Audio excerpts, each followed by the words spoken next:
നമസ്കാരം, റിപ്പോർട്ടർ വിവിക്കാണ്. ഞാനിപ്പോൾ നിൽക്കുന്നത് കുളത്തൂപ്പുഴ പോകുന്ന വഴിക്ക് ചന്ദനക്കാവ് എന്ന് പറയുന്നൊരു ജംഗ്ഷനുണ്ട്. ആ ജംഗ്ഷനിൽ നിന്ന് ഇടത്തോട്ട് ഒരു 2-3 കിലോമീറ്റർ ഉള്ളിലോട്ട് മാറി ഒരു അമ്മ ഒറ്റയ്ക്ക് താമസിക്കുന്നുണ്ട്. അവരുടെ ഭർത്താവും മകനും ഒക്കെ മരിച്ചു പോയതാണ്. അപ്പോൾ ഈ അമ്മ അല്പം ബുദ്ധിമുട്ടിലാണെന്ന് അറിഞ്ഞു. അതുപോലെ തന്നെ ഈ അമ്മ ഒരു കലാകാരി കൂടിയാണ്. ഇവർ ഒരു 3-4 കവിതകളൊക്കെ എഴുതിയിട്ടുണ്ടെന്ന് അറിഞ്ഞു. അതിൽ പ്രധാനമായും നമ്മുടെ യൂസഫ് അലി സാറിനെ കുറിച്ചൊരു കവിത എഴുതിയിട്ടുണ്ട്. സ്വന്തമായി തന്നെയാണ് ഇത് ചിട്ടപ്പെടുത്തി പാടിയിരിക്കുന്നത്. ഈ അമ്മയുടെ ഒരു ആഗ്രഹം എന്ന് പറയുന്നത് യൂസഫ് അലി സാറിനെ ഒന്ന് നേരിട്ട് കാണണം എന്നുള്ളതാണ്. എന്തായാലും നിങ്ങൾ ഈ വീഡിയോ മുഴുവൻ സ്കിപ്പ് ചെയ്യാതെ കാണണം. അതിനുശേഷം നിങ്ങൾക്കിത് ഷെയർ ചെയ്യാൻ തോന്നുന്നെങ്കിൽ പരമാവധി ഒന്ന് ഷെയർ ചെയ്ത് ഇത് യൂസഫ് അലി സാറിലേക്ക് എത്തിച്ചു കഴിഞ്ഞാൽ നിങ്ങൾ ചെയ്യുന്ന വളരെ വലിയൊരു സഹായമായിരിക്കും ഈ അമ്മയ്ക്ക്. കാര്യം അവർക്ക് വേറെ യാതൊരു മാർഗ്ഗവും ഇല്ലാത്തൊരു സാഹചര്യം കൂടിയാണ്. എന്തായാലും നമുക്ക് ഈ അമ്മയുടെ കൂടുതൽ വിശേഷങ്ങൾ ഈ അമ്മയോട് തന്നെ നേരിട്ട് ചോദിച്ച് മനസ്സിലാക്കാം. അപ്പോൾ ഇതാണ് നമ്മൾ കാണാൻ വന്ന അമ്മ. ഈ അമ്മയുടെ അടുത്ത് തന്നെ നേരിട്ട് ബാക്കി കാര്യങ്ങൾ നമ്മൾ ചോദിച്ച് മനസ്സിലാക്കാം. ഓക്കെ. അമ്മയുടെ വീഡിയോ ഞാൻ സോഷ്യൽ മീഡിയയിൽ കണ്ടിട്ടുണ്ടായിരുന്നു നേരത്തെ വേറൊരു ചാനലിൽ. അപ്പം അങ്ങനെയാണ് അറിയുന്നത്. അപ്പോൾ അമ്മയുടെ വിശേഷങ്ങളൊക്കെ ഒന്ന് അറിയാൻ വേണ്ടി വന്നതാണ്. അമ്മ ഇങ്ങനെ കവിതയൊക്കെ എഴുതി പാടുന്നു എന്നൊക്കെ അറിഞ്ഞു. ഇതിന് മുമ്പ് എത്ര കവിത എഴുതിയിട്ടുണ്ട് നേരത്തെ? 3 കവിത നേരത്തെ എഴുതിയിട്ടുണ്ടല്ലേ? അത് എന്തിനെ കുറിച്ചുള്ളതോ? ഇപ്പം 2 എണ്ണം എഴുതിയിട്ടുണ്ട്. അത് എന്തിനെ കുറിച്ചുള്ളതൊക്കെ മുമ്പ് എഴുതിയിട്ടുള്ളത്? ഇതാണ് അച്ഛനും മകനും അല്ലേ ഇരിക്കുന്നത്. ഇപ്പൊ രണ്ടുപേരും ജീവിച്ചിരിപ്പില്ല. അതെന്താ സംഭവിച്ചതെന്തോ? അത് അച്ഛൻ പിന്നെ ഇപ്പൊ 5 വർഷമായി. 14 വർഷം കൊണ്ട് സുഖമില്ലാത്ത ഷുഗറായിരുന്നു. അപ്പോൾ ഒരു 5 വർഷം കഴിഞ്ഞപ്പോൾ കണ്ണിന് ഷുഗർ ബാധിച്ച് വെയിൻസ് നഷ്ടപ്പെട്ടു. അങ്ങനെ 2 കണ്ണിന്റെയും കാഴ്ച നഷ്ടപ്പെട്ടു. ഈ ജൂൺ 5 ഈ ജൂൺ 20 ആകുമ്പോൾ 5 വർഷം കൊടുത്തു. പിന്നെ മകൻ 1986 ഡിസംബർ 15 ഒരാളൊരു ജോലിക്ക് കൊണ്ടുപോയി.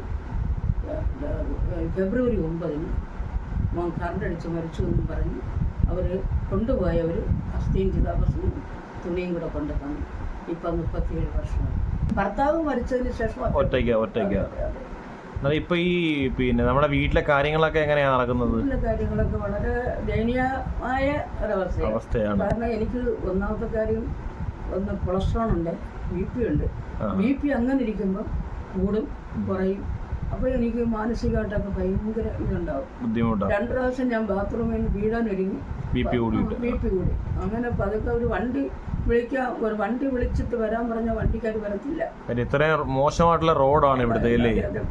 നമ്മൾ വന്നപ്പോഴും കണ്ടത് സ്ഥലമല്ലേ സാറേ. മനസ്സിലായി. ഒരു ഓട്ടോ പോലും ഇറങ്ങി വരാൻ സാഹചര്യമില്ലാത്ത റോഡാണുള്ളത് നിലവിൽ. ഇപ്പൊ ഈ ഭർത്താവ് മരിച്ചതിന് ശേഷമാണ് ഈ കവിതയൊക്കെ എഴുതി തുടങ്ങിയത് അല്ലേ? അച്ഛന്റെ പാട്ട് തന്നെ നമ്മക്കൂടെ ഒന്ന് പാടുത്താ. ശരി.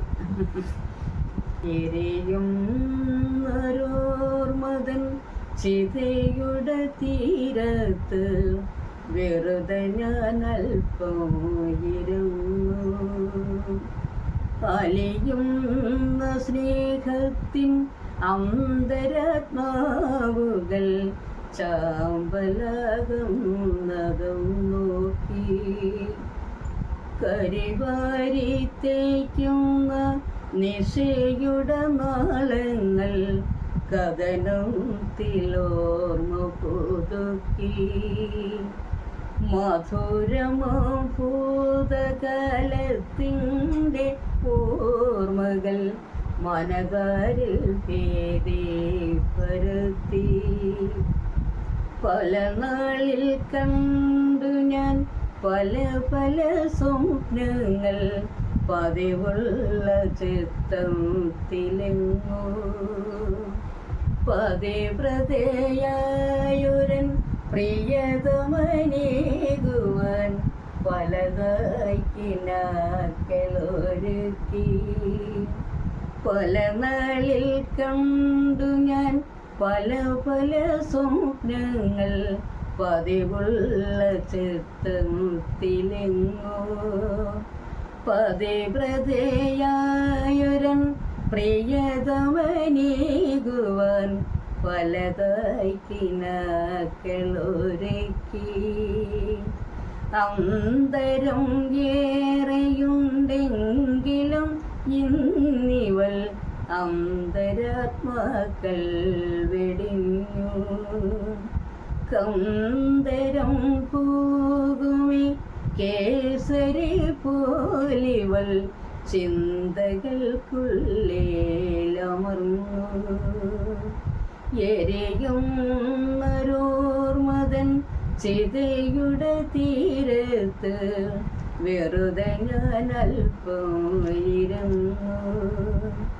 അലിയുന്ന സ്നേഹത്തിൻ അന്തരാത്മാവുകൾ ചാമ്പലകുന്നതും നോക്കി. ഇതാണ് ആദ്യം എഴുതിയ കവിത ഇല്ലയോ? ഇത് എത്ര വർഷം എഴുതിയിട്ടിപ്പം? ഇത് എഴുതിയിട്ടിപ്പം ഒരു മൂന്ന് വർഷമായി. അത്രയേ ഉള്ളൂ. മോന്റെ പേരെന്തുവായിരുന്നു? ശ്യാംകുമാർ.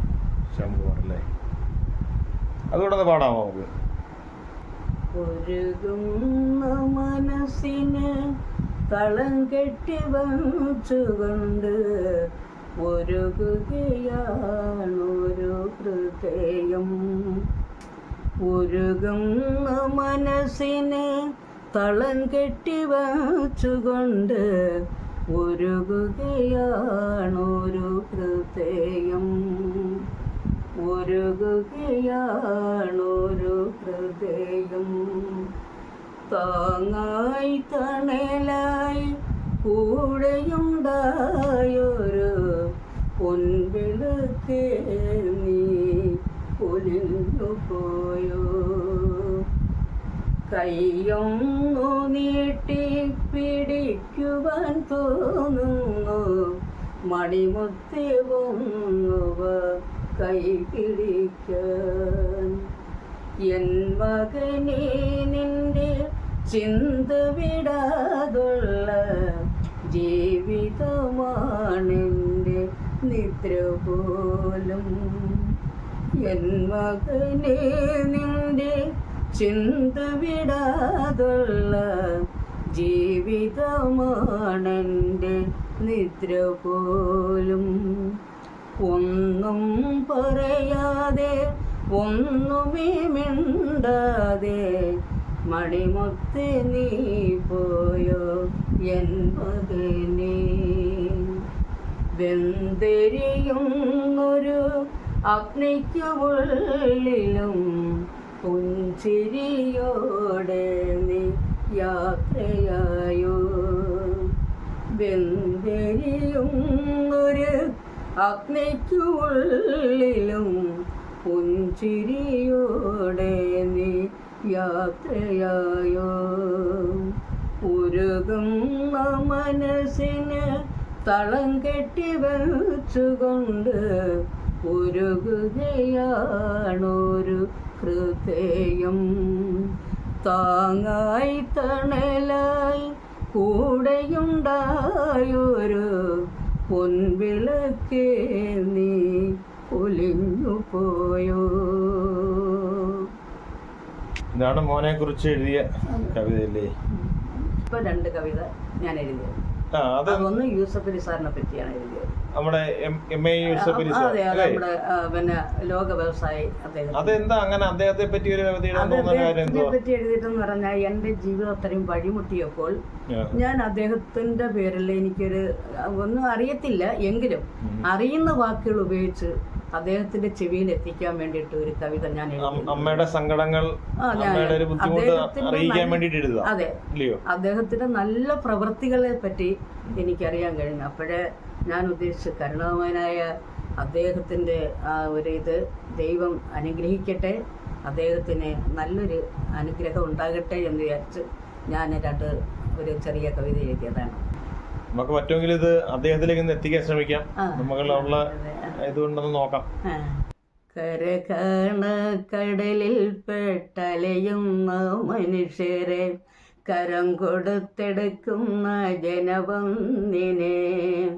കരകാണ കടലിൽ പെട്ടലയുന്ന മനുഷ്യരെ കരം കൊടുത്തെടുക്കുന്ന ജനവന്നിനെ. സാധുക്കളാകുന്ന ലോകരെ ഒക്കെയും കാണാൻ മനസ്സുള്ള കൃപാശാലിയെ. സാധുക്കളാകുന്ന ലോകരെ ഒക്കെയും കാണാൻ മനസ്സുള്ള കൃപാശാലിയെ. ജാതി മതമില്ല, മതവിദ്വേഷമില്ല, ഏകത്വം എന്നൊരു ചിന്ത മാത്രം. ജാതി മതമില്ല, മതവിദ്വേഷമില്ല, ഏകത്വം എന്നൊരു ചിന്ത മാത്രം.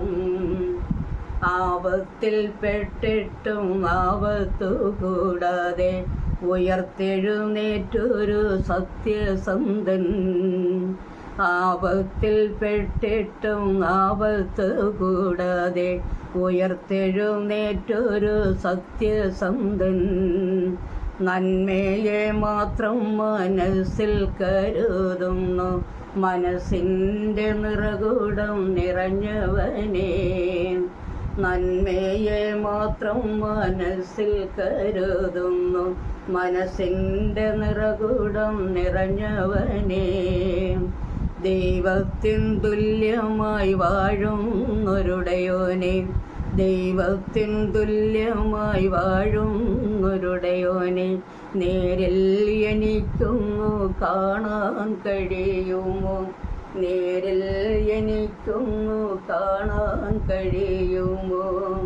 കരകാണക്കടലിൽ പെട്ടലയുന്ന മനുഷ്യരെ, കരം കൊടുത്തെടുക്കുന്ന ജനവന്യനെ, സാധുക്കളാകുന്ന ലോകരെ ഒക്കെയും കാണാൻ മനസ്സുള്ള കൃപാശാലിയേ. പറഞ്ഞ ഓണപ്പാട്ടല്ലേ ഇത്? ഇതും അമ്മ എഴുതിയ ഓണപ്പാട്ടാണോ? അതുകൂടെ ഒന്ന് പാടാമോ? പാടാം. മാവേലി തമ്പുരാൻ വരവുണ്ട്, മാലോകരെ കാണാൻ വരവുണ്ട്. മാവേലി തമ്പുരാൻ വരവുണ്ട്, മാലോകരെ കാണാൻ വരവുണ്ട്. ഓലക്കൂടെ ഏന്തി വരവുണ്ട്, കുംഭം നിറച്ചൊരു വരവുണ്ട്. മാവേലി തമ്പുരാൻ വരവുണ്ട്, മാലോകരെ കാണാൻ വരവുണ്ട്. ഓലക്കൂടെ ഏന്തി വരവുണ്ട്, കുംഭം നിറച്ചൊരു വരവുണ്ട്. കളമിട്ടു കുഞ്ഞുമക്കൾ കൈകൊട്ടി പാടുന്നു, കുഞ്ഞുമക്കൾ താളം പിടിക്കുന്നു, കുഞ്ഞുമക്കൾ ഊഞ്ഞാലിലാടുന്നു, കുഞ്ഞുമക്കൾ. മാവേലി തമ്പുരാൻ വരവുണ്ട്, മാലോകരെ കാണാൻ വരവുണ്ട്. ഓലക്കൂടെ ഏന്തി വരവുണ്ട്, കുംഭം നിറച്ചൊരു വരവുണ്ട്. ആണ്ടിലൊരിക്കല ചിങ്ങമാസം മാവേലി മന്നൻ്റെ എഴുന്നള്ളത്ത്, ആർപ്പുവിളിയോടെ സ്വീകരിക്കാം, അത്തക്കളമിട്ടു സ്വീകരിക്കാം. ആണ്ടിലൊരിക്കല ചിങ്ങമാസം മാവേലി മന്നൻ്റെ എഴുന്നള്ളത്ത്, അത്തക്കളമിട്ടു സ്വീകരിക്കാം, ആർപ്പുവിളിയോടെ സ്വീകരിക്കാം. ചാഞ്ചാടി ചാഞ്ചാടി ഇന്നെൻ്റെ മുറ്റത്ത്, ഓമന രാജ നീ ചാഞ്ചാട്. ചാഞ്ചാടി ചാഞ്ചാടി ഇന്നെൻ്റെ മുറ്റത്ത്, ഓമന രാജ നീ ചാഞ്ചാട്. കുമ്മിയടിക്കുമ്പോൾ ഗാനങ്ങൾ കേൾക്കുമ്പോൾ, ഓമന രാജ നീ ചാഞ്ചാട്. മാവേലി തമ്പുരാൻ വരവുണ്ട്, മാലോകരെ കാണാൻ വരവുണ്ട്. ഓലക്കൂടെ ഏന്തി വരവുണ്ട്, കുംഭം നിറച്ചൊരു വരവുണ്ട്. അപ്പോൾ പ്രിയപ്പെട്ട പ്രേക്ഷകർ, ഈ ഒറ്റയ്ക്ക് താമസിക്കുന്ന അമ്മയുടെ സങ്കടങ്ങളും സന്തോഷങ്ങളും വിശേഷങ്ങളും ഒക്കെ കേട്ട് കഴിഞ്ഞു, കണ്ടു കഴിഞ്ഞു. നിങ്ങൾ ദയവ് ചെയ്ത് ഈ വാർത്ത ഒന്ന് ഷെയർ ചെയ്തത് യൂസഫ് അലി സാറിലേക്ക് എത്തിച്ചു കഴിഞ്ഞാൽ വളരെ വലിയൊരു സഹായമായിരിക്കും. കാര്യം ഈ അമ്മയ്ക്ക് യൂസഫ് അലി സാറിനെ ഒന്ന് കാണണം എന്നുള്ളൊരു ആഗ്രഹം മാത്രമേ ഉള്ളൂ. അത് നിങ്ങൾ പ്രേക്ഷകർ വിചാരിച്ചാൽ തീർച്ചയായിട്ടും സാധിക്കാവുന്ന ഒരു കാര്യമേ ഉള്ളൂ. അതുകൊണ്ട് ദയവായി നിങ്ങൾ പരമാവധി നിങ്ങൾ ഇതൊന്ന് ഷെയർ ചെയ്യണം. അതുപോലെ നിങ്ങളുടെ അഭിപ്രായങ്ങൾ കമൻറ്റ് ബോക്സിൽ രേഖപ്പെടുത്തണം. Reporter VVK, channel V, Anchal.